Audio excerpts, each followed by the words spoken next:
नमस्कार दोस्तों।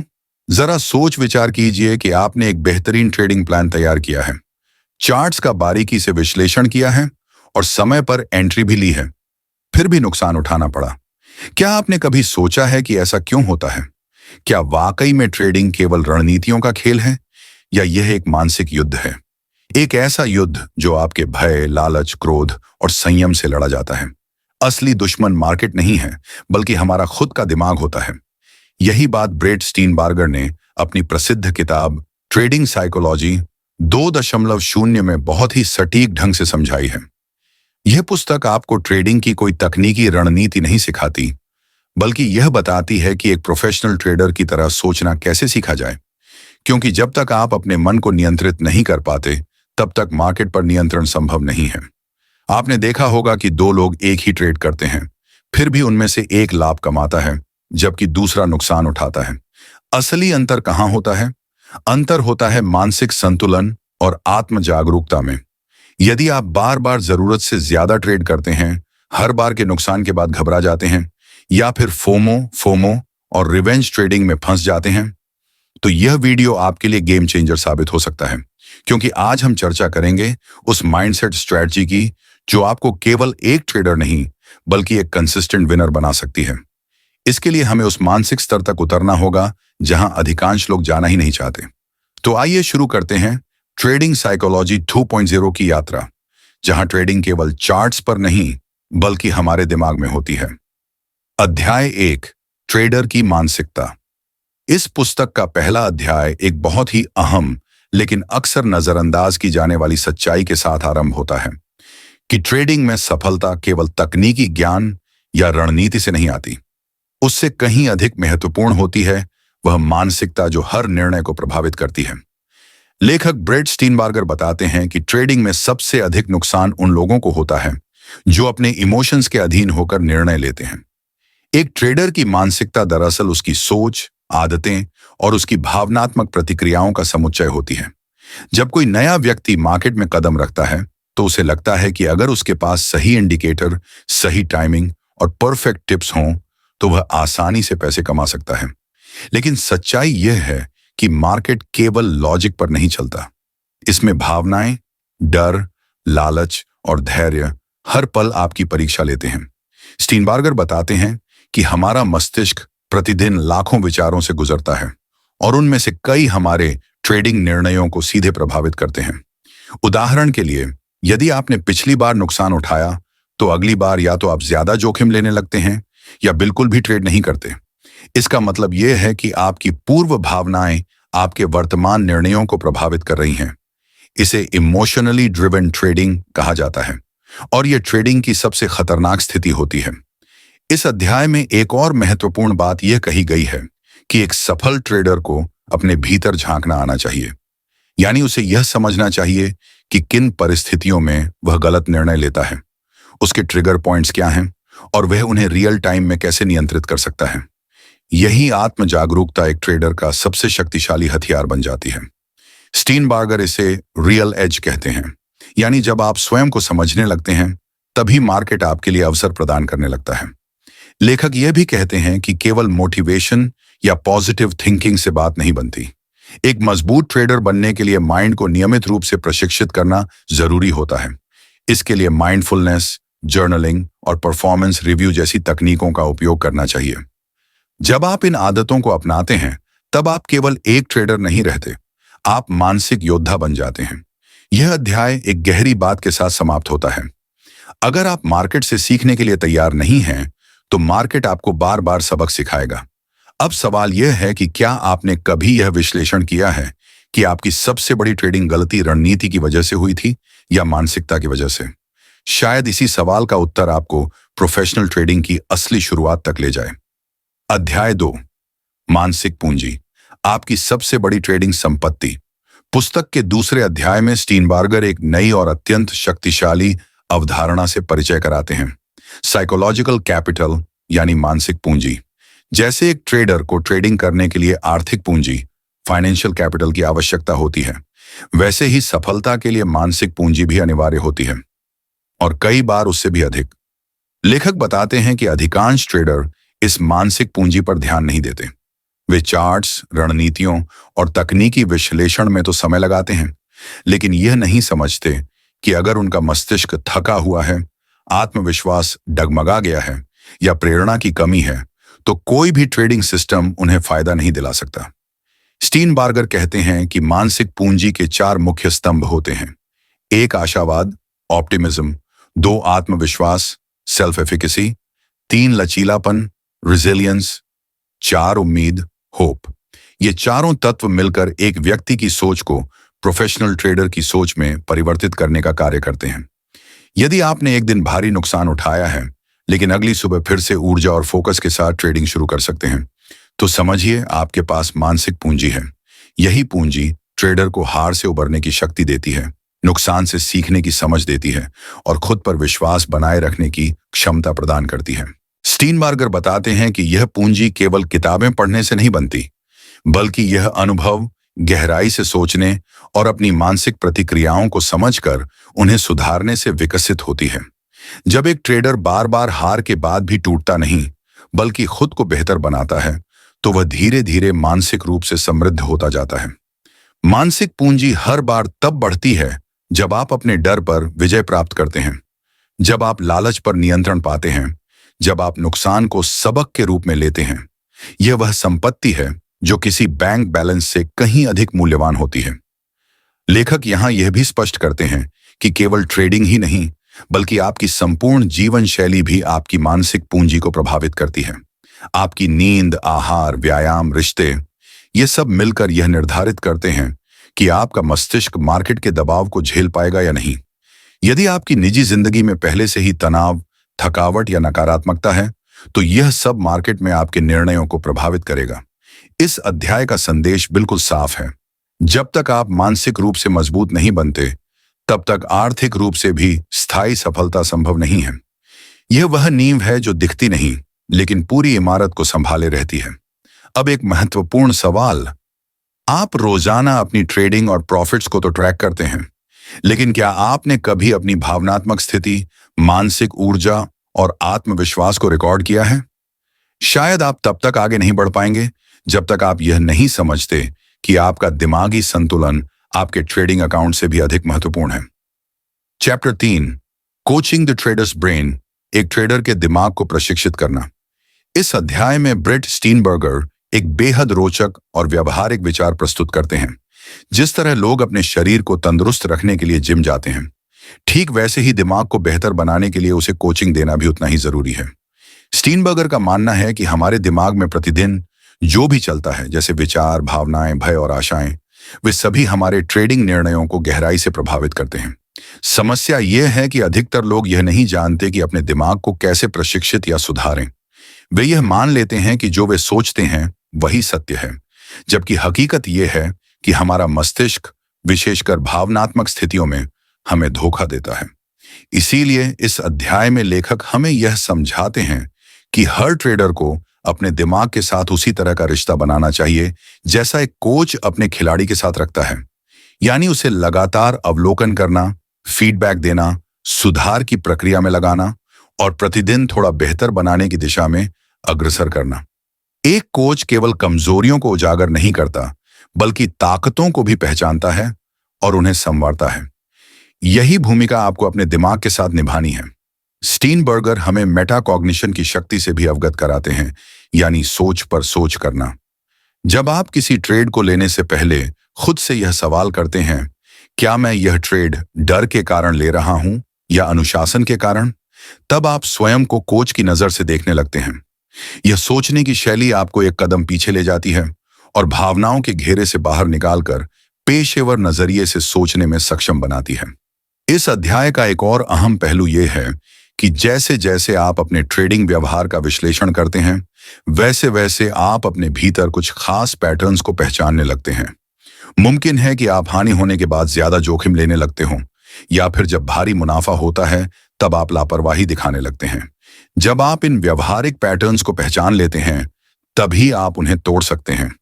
यही असली कोचिंग है, केवल स्किल्स को सुधारना नहीं, बल्कि अपने भीतर की बुरी आदतों को पहचानकर उन्हें दोबारा प्रोग्राम करना। स्टीनबर्गर यह भी बताते हैं कि यह मानसिक कोचिंग एक दिन में पूरी नहीं होती। यह एक निरंतर और समझदारी से भरी हुई यात्रा होती है। इस प्रक्रिया में आप हर सप्ताह खुद से यह सवाल करते हैं, क्या इस हफ्ते मैंने अपनी सोच को किसी भी रूप में बेहतर बनाया? और जब यह आत्म मूल्यांकन एक आदत बन जाता है, तो आप सिर्फ एक ट्रेडर नहीं रह जाते, बल्कि एक परिपक्व सोच वाले व्यक्ति बन जाते हैं, जो हर निर्णय को स्पष्टता और नियंत्रण के साथ लेता है। अध्याय के अंत में स्टीनबर्गर एक पंक्ति कहते हैं, जो पूरे अध्याय का सार है। Great traders are great self coaches, यानी महान ट्रेडर्स वे होते हैं जो खुद के श्रेष्ठ कोच बन जाते हैं। यदि आपने अपने विचारों को समझना और उन्हें सुधारना सीख लिया, तो फिर इस मार्केट में आपकी जगह कोई और नहीं ले सकता। अब आप खुद से यह सवाल कीजिए, क्या आपने कभी अपने सोचने के तरीके को चुनौती दी है? क्या आपने अपने ट्रेडिंग व्यवहार को एक बाहरी कोच की नजर से देखा है? या फिर आप अब भी उन्हीं सोचों और आदतों में फंसे हैं जो बार बार आपको एक जैसे नतीजे देती हैं? Chapter 4, building positive trading habits, सकारात्मक ट्रेडिंग आदतों का निर्माण। इस अध्याय की शुरुआत स्टीनबर्गर एक अत्यंत सामान्य लेकिन गहराई लिए हुए सवाल से करते हैं, क्या आप वही बनना चाहते हैं जो आप बार बार करते हैं? ट्रेडिंग की दुनिया में बहुत से लोग ऊंची उम्मीदों और बड़े सपनों के साथ कदम रखते हैं, लेकिन उनके प्रतिदिन के व्यवहार, आदतें और छोटी छोटी क्रियाएं ही यह तय करती हैं कि वे अपने लक्ष्य से नजदीक जाएंगे या उससे दूर। इसी कारण यह अध्याय पूरी तरह इस विचार पर केंद्रित है कि कैसे हम अपने ट्रेडिंग व्यवहार को बेहतर आदतों के माध्यम से बदल सकते हैं। लेखक यह साफ करते हैं कि ज्यादातर ट्रेडर्स को यह अच्छी तरह पता होता है कि उन्हें क्या करना चाहिए, लेकिन वे करते कुछ और ही हैं। इसका कारण यह है कि वे अनजाने में बनी हुई गलत आदतों के शिकार होते हैं, जैसे ओवर ट्रेडिंग करना, स्टॉप लॉस को हटा देना या बिना किसी स्पष्ट योजना के ट्रेड लेना। यह महज एक बार की गलती नहीं होती, बल्कि उनके भीतर बैठी हुई आदत होती है। जब तक इन आदतों को तोड़ा नहीं जाता, तब तक कोई भी रणनीति सफल नहीं हो सकती। स्टीनबर्गर का मानना है कि आदतों को बदलना कठिन नहीं है, बशर्ते आप उन्हें जानबूझकर डिजाइन करें। जब आप कोई सही ट्रेड लेते हैं जिसमें आपने अपने नियमों का पालन किया, भावनाओं पर नियंत्रण रखा और अनुशासन दिखाया, तब उस अनुभव पर ध्यान देना चाहिए। उसे अपनी डायरी में लिखिए, उसे दोहराइए और उसे एक इनाम की तरह अनुभव कीजिए। यह अभ्यास धीरे धीरे आपके भीतर एक नया व्यवहारिक नेटवर्क बनाता है। यहां लेखक एक महत्वपूर्ण मनोवैज्ञानिक सिद्धांत की चर्चा करते हैं, repetition with awareness builds identity. यानी जब आप किसी क्रिया को बार बार लेकिन पूर्ण जागरूकता के साथ दोहराते हैं, तो वह आपके व्यक्तित्व का हिस्सा बन जाती है। यही इस अध्याय का केंद्रीय विचार है, खुद को हर दिन एक बेहतर ट्रेडर की तरह दोहराना। स्टीनबर्गर यह भी बताते हैं कि बुरी आदतें आसानी से बन जाती हैं, लेकिन अच्छी आदतें एक जागरूक प्रक्रिया से बनती हैं। इसके लिए जरूरी है कि आप हर दिन खुद का मूल्यांकन करें। हर ट्रेडिंग सेशन के बाद खुद से पूछें, आज मैंने क्या सही किया? स्विंगल, मैं कहां कमजोर रहा? और कल मैं एक बात क्या बेहतर कर सकता हूं? ये छोटे सवाल धीरे धीरे बड़े बदलावों की शुरुआत करते हैं।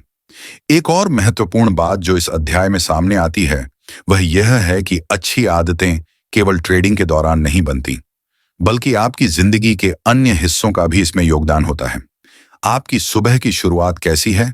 आपकी नींद की गुणवत्ता कैसी है? आपके रिश्ते कैसे हैं? यह सब मिलकर आपके दिमाग को आकार देते हैं, और यही दिमाग हर ट्रेड का फैसला करता है। इसलिए अगर आप अपनी जिंदगी में एक सकारात्मक ढांचा बनाते हैं, तो आपकी ट्रेडिंग में भी वह अनुशासन और स्पष्टता झलकने लगती है। अगर आप रोजाना सुधार पर ध्यान देते हैं, तो सफलता अब केवल भाग्य का खेल नहीं रह जाती, वह आपके प्रयासों का परिणाम बन जाती है। इस अध्याय का संदेश बिल्कुल स्पष्ट है, आप जो कार्य बार बार करते हैं, वही आपके भविष्य को दिशा देता है। अगर आप हर दिन खुद को बेहतर ट्रेडर बनाने की दिशा में सचेत रूप से प्रयास करते हैं, तो कोई भी बाजार आपकी सफलता के रास्ते में रुकावट नहीं बन सकता। अब एक बार फिर खुद से यह सवाल कीजिए, क्या आपकी आदतें उस इंसान की तरह हैं जो आप बनना चाहते हैं? या फिर आप अब भी रोज उन्हीं निर्णयों को दोहरा रहे हैं जो आपको पीछे की ओर खींचते हैं? शायद यही सवाल आपकी असली ग्रोथ की शुरुआत हो सकता है। चैप्टर 5, ट्रेडिंग में क्रिएटिविटी की भूमिका, the role of creativity in trading. 5वें अध्याय में ब्रेट स्टीनबार्गर हमें ट्रेडिंग के उस पहलू से रूबरू कराते हैं जिस पर आमतौर पर बहुत कम लोगों का ध्यान जाता है, और वह है क्रिएटिविटी। जब हम क्रिएटिव शब्द सुनते हैं, तो आमतौर पर हमारे जहन में एक चित्रकार, संगीतकार या लेखक की छवि बनती है। लेकिन स्टीनबार्जर इस सोच को चुनौती देते हैं और बताते हैं कि एक ट्रेडर भी एक कलाकार की तरह होता है, जो मार्केट के उतार चढ़ाव को महसूस करता है, पैटर्न को समझता है और हर बार एक नया निर्णय लेता है, जैसे कि एक कैनवास पर एक नया स्ट्रोक। इस अध्याय में लेखक यह स्पष्ट करते हैं कि ट्रेडिंग कोई तयशुदा या सीमित दायरे वाला खेल नहीं है। इसमें एक ही रणनीति हर बार सफल नहीं होती, क्योंकि बाजार हमेशा एक जैसा नहीं रहता। वह कभी तेजी से हिलता है, कभी शांत होता है, कभी ट्रेंडिंग होता है और कभी एक दायरे में फंसा रहता है। ऐसे में जो ट्रेडर्स सिर्फ एक ही सिस्टम से चिपके रहते हैं और बदलाव से डरते हैं, वे बहुत जल्दी ठहर जाते हैं। इसके उलट जो ट्रेडर क्रिएटिव होते हैं, वे अपने अनुभव, ऑब्जर्वेशन और खुले सोच से नए रास्ते तलाशते हैं। लेखक समझाते हैं कि असल में क्रिएटिविटी का मतलब होता है नए मौकों को पहचानने की काबिलियत। जब बाकी लोग लालच या डर में उलझे रहते हैं, तब एक रचनात्मक ट्रेडर मार्केट के मूड और संदर्भ को समझता है। वह सिर्फ प्राइस एक्शन तक सीमित नहीं रहता, बल्कि यह जानने की कोशिश करता है कि मौजूदा भीड़ की मानसिकता क्या है, पैसा कहां बह रहा है और क्या कोई बड़ा असंतुलन दिखाई दे रहा है। स्टीनबार्जर यह भी साफ करते हैं कि क्रिएटिव ट्रेडिंग सिर्फ एक इंट्यूटिव गट फीलिंग का खेल नहीं है। इसके पीछे मजबूत डेटा, गहरी ऑब्जर्वेशन और सटीक विश्लेषण होता है। ऐसे ट्रेडर नियमित रूप से ट्रेडिंग डायरी का उपयोग करते हैं, पुराने ट्रेड्स का विश्लेषण करते हैं और अलग अलग बाजार परिस्थितियों में अपनी प्रतिक्रियाओं को समझते हैं। और जब वही परिस्थिति दोबारा आती है, तो वे अपने अनुभव के रंगों से एक नई चित्रकारी करते हैं, एक ऐसा निर्णय जो गहराई और समझदारी से भरपूर होता है। लेखक यह भी बताते हैं कि रचनात्मक सोच तभी विकसित हो सकती है जब आपका मन खुला हो, जब आप किसी एक रास्ते को ही अंतिम न माने। एक क्रिएटिव ट्रेडर गलतियों से डरता नहीं, बल्कि उन्हें सीखने का जरिया मानता है। वह नुकसान को रिजेक्शन नहीं, बल्कि एक मूल्यवान फीडबैक की तरह देखता है। यह अध्याय हमें यह सिखाता है कि एक सच्चा प्रोफेशनल ट्रेडर वह है जो मार्केट के साथ टकराव नहीं करता, बल्कि उसकी लय को समझते हुए उसके साथ नृत्य करता है। वह कल्पनाशीलता और अंतर्ज्ञान को एक अनुशासित फ्रेमवर्क में ढालता है। पैटर्न को वह केवल तकनीकी दृष्टि से नहीं देखता, बल्कि उनके साथ एक भावनात्मक कनेक्शन बनाता है। स्टीनबार्जर आगे यह भी कहते हैं कि क्रिएटिविटी कोई जन्मजात गुण नहीं है, इसे सीखा और विकसित किया जा सकता है। विभिन्न क्षेत्रों की पढ़ाई से, विविध अनुभवों से और सबसे ज्यादा खुद से बार बार सवाल पूछने की आदत से। जैसे, क्या मैं इस डेटा को किसी नए दृष्टिकोण से देख सकता हूं, या क्या कोई ऐसा अवसर है जिसे बाकी सब नजरअंदाज कर रहे हैं? ये सवाल ही आपको भीड़ से अलग सोचने और नया देखने की शक्ति प्रदान करते हैं। इस अध्याय का मूल संदेश है, ट्रेडिंग में वही व्यक्ति आगे बढ़ता है जो जड़ मानसिकता से ऊपर उठकर सोच सकता है, नए दृष्टिकोण अपना सकता है और हर बदलते वातावरण में खुद को दोबारा गढ़ सकता है। और अब आपके लिए एक गहरा प्रश्न, क्या आप बाजार से सिर्फ संघर्ष कर रहे हैं या उसके साथ कुछ नया बना रहे हैं? क्या आप हर बदलती परिस्थिति को एक कोरे कैनवास की तरह देखते हैं या बस पुराने ब्रश से उसी तरह रंग भरते जाते हैं? शायद जिस ट्रेडिंग फ्रीडम की आप तलाश कर रहे हैं, वह किसी कठोर नियम से नहीं, बल्कि एक लचीली और रचनात्मक सोच से ही संभव है। चैप्टर 6, खुद के लिए विकास की प्रक्रिया बनाना, creating a self improvement program. किताब के इस अंतिम अध्याय में ब्रेट स्टीनबार्जर हमें एक गहराई भरे मोड़ पर लाते हैं, जहां ट्रेडिंग अब केवल कमाई का जरिया नहीं रह जाती, बल्कि आत्म विकास की एक यात्रा बन जाती है। लेखक मानते हैं कि हर ट्रेडर को अपना एक सेल्फ इंप्रूवमेंट प्रोग्राम विकसित करना चाहिए, क्योंकि जब तक हम अंदर से नहीं बदलते, तब तक कोई भी बाहरी रणनीति स्थायी लाभ नहीं दे सकती। लेखक यह कहते हैं कि हर दिन ट्रेडिंग में हमें सीखने के अवसर मिलते हैं, लेकिन दुर्भाग्यवश अधिकांश लोग इन अवसरों को पहचान ही नहीं पाते। वे या तो नुकसान होने पर खुद को दोष देने लगते हैं या फायदे में आकर आत्ममुग्ध हो जाते हैं। परंतु स्टीनबार्जर के अनुसार एक गंभीर और प्रोफेशनल ट्रेडर वही है जो हर अनुभव को एक फीडबैक सिस्टम की तरह इस्तेमाल करता है। इस अध्याय में लेखक इस विचार को और भी स्पष्ट करते हैं कि हमारा मस्तिष्क तभी विकसित होता है जब हम जानबूझकर 3 चरणों की प्रक्रिया अपनाते हैं: रिफ्लेक्शन, फीडबैक और एक्शन। इसका अर्थ है, हर दिन अपने निर्णयों पर गंभीरता से विचार करें, ईमानदारी से मूल्यांकन करें और आगे के लिए एक व्यावहारिक और स्पष्ट योजना बनाएं। यही चक्र हमारी सोच, भावना और निर्णय क्षमता को धीरे धीरे एक ऊंचे स्तर पर ले जाता है। स्टीनबार्जर यह भी स्पष्ट करते हैं कि आत्मविकास का मतलब सिर्फ मोटिवेशनल किताबें पढ़ना या यूट्यूब वीडियो देखना नहीं है। इसका वास्तविक अर्थ है लगातार और मापनीय बदलाव, छोटे छोटे लेकिन गहरे परिवर्तन जो हर सप्ताह हमारी सोच, हमारी भावनाओं और काम करने की शैली को धीरे धीरे सकारात्मक दिशा में मोड़ते हैं। इस अध्याय का सबसे सच्चा और शक्तिशाली संदेश ये है कि जैसे जैसे आप एक बेहतर ट्रेडर बनते हैं, आप एक बेहतर इंसान भी बनते जाते हैं, क्योंकि ट्रेडिंग बार बार आपको आपके अंदर छिपे डर, लालच, अधीरता, अहंकार और भ्रम से रूबरू कराती है। और यदि आप इन मानसिक टकरावों से भागने के बजाय उन्हें अपनाकर उनसे सीखने लगते हैं, तो आप सिर्फ बाजार नहीं जीतते, आप खुद पर भी अद्वितीय नियंत्रण हासिल कर लेते हैं। लेखक एक सुंदर उपमा भी देते हैं। जैसे एक संगीतकार अपने वाद्य यंत्र को रोजाना ट्यून करता है, उसी प्रकार एक ट्रेडर को भी रोज अपने मन, सोच और रणनीति को नए सिरे से संतुलित करना चाहिए। यही आत्म जागरूकता और निरंतर सुधार की भावना एक सामान्य ट्रेडर को एक असाधारण प्रोफेशनल में बदलती है। इस पूरे अध्याय का अंतिम और प्रेरणादायक विचार है, ट्रेडिंग एक आध्यात्मिक यात्रा बन सकती है यदि आप चाहें, क्योंकि इस प्रक्रिया में आप हर दिन खुद से मिलते हैं, खुद को देखते हैं और खुद को बदलते हैं। अब जबकि आपने इस किताब का अंतिम अध्याय पढ़ लिया है, तो लेखक आपको कुछ बेहद व्यावहारिक सुझाव देते हैं ताकि आप इस ज्ञान को सिर्फ समझें नहीं, बल्कि अपने जीवन में उतार सकें। एक हर दिन अपने हर ट्रेड को एक जर्नल में लिखें। 2 दिन अपने मन की स्थिति को सिर्फ 2 शब्दों में अभिव्यक्त करें। 3 हर सप्ताह खुद से यह सवाल पूछें, मैं इस हफ्ते कहां बेहतर हो सकता था। 4 हर महीने को एक नई सकारात्मक आदत अपनाएं, जैसे ध्यान, जल्दी उठना या एक किताब पढ़ना। ये छोटी छोटी आदतें आपकी सोच और दृष्टिकोण को धीरे धीरे उस दिशा में ले जाएंगी जहां से बड़े और गहरे बदलाव शुरू होते हैं। और अंत में एक आखिरी सवाल, क्या आप हर दिन सिर्फ बाजार को देख रहे हैं या खुद को भी? क्योंकि असली विकास तब होता है जब आप चार्ट के पीछे खड़े उस व्यक्ति को बेहतर बनाना शुरू करते हैं, जिसके हाथ में माउस है और जिसकी आंखें स्क्रीन पर हैं। ट्रेडिंग का असली जीतना खुद को जीतने से शुरू होता है।